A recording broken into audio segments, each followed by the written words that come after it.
Hello everyone. This speech is about Belarus. Its title is Belarus, Europe's Last Dictatorship.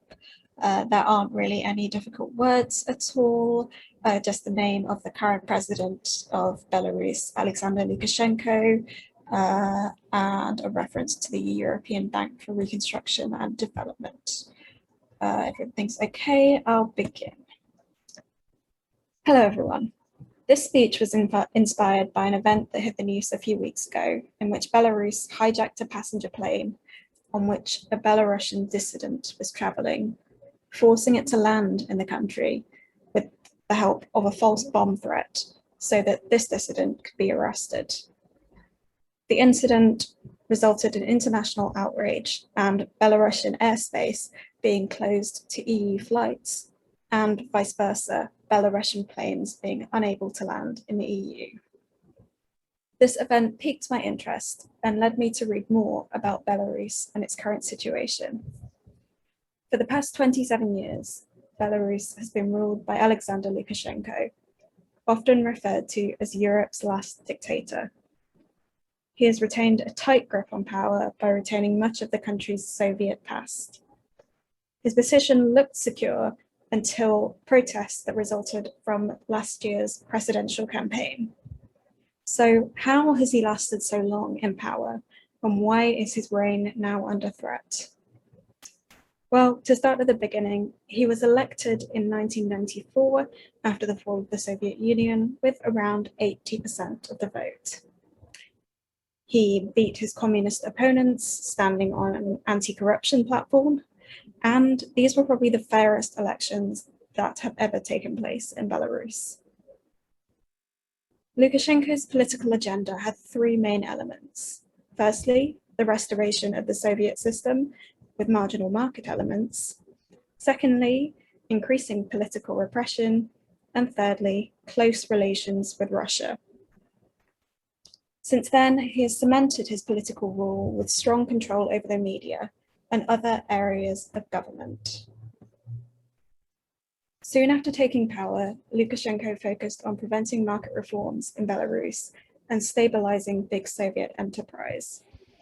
He handpicked a small number of companies which have survived with the help and support of Russia.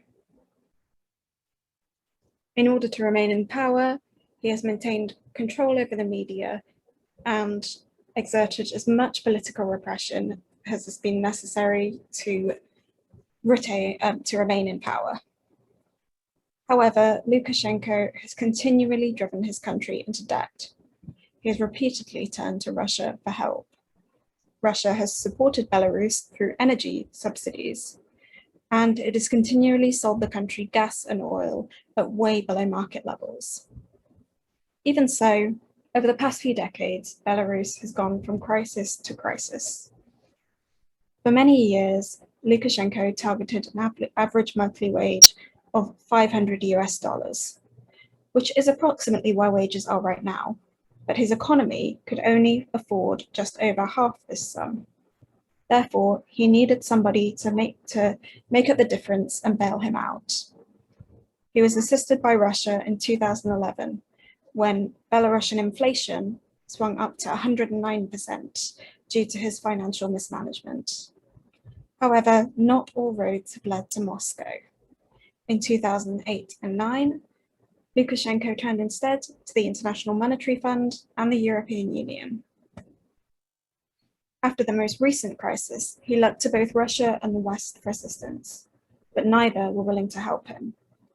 Putin demanded progress on a possible union between Belarus and Russia, while the West demanded greater freedoms and reasonable economic policy. Lukashenko was willing to provide neither. In the last few years, Lukashenko has managed to re-establish relations with the IMF, the World Bank, and the European Bank for Reconstruction and Development. But they are not happy with his poor policies, and they've offered very little funding. Meanwhile, Russia's President Vladimir Putin is no longer happy either and has eliminated almost all subsidies. On average, Belarus's GDP has been flat since 2012. as of 2020, the Belarusian people seem to have finally had enough of a president who does not seem to deliver on any account. They want the kind of lasting change that other countries have seen, and that Lukashenko is unable to provide. The pro-democracy movement that emerged last year in the wake of the presidential election campaign and protests reflects a national awakening that is unlikely to go away entirely, despite Lukashenko resorting to temporary crackdowns. In fact, Europe's last dictator has never looked more vulnerable. Thank you.